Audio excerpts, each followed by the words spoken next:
صرف اللہ کے ذمے ہے. وہ اس کے رہنے کی جگہ کو بھی جانتا ہے اور جہاں سونپا جاتا ہے اسے بھی.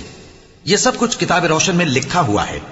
اور وہی تو ہے جس نے آسمانوں اور زمین کو 6 دن میں بنایا اور اس وقت اس کا عرش پانی پر تھا.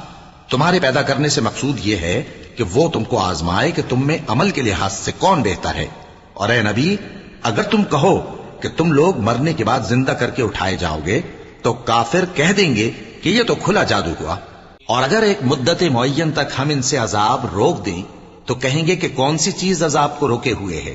دیکھو، جس روز وہ ان پر واقع ہوگا پھر ٹلنے کا نہیں، اور جس چیز کا یہ مذاق اڑاتے ہیں وہ ان کو گھیر لے گی.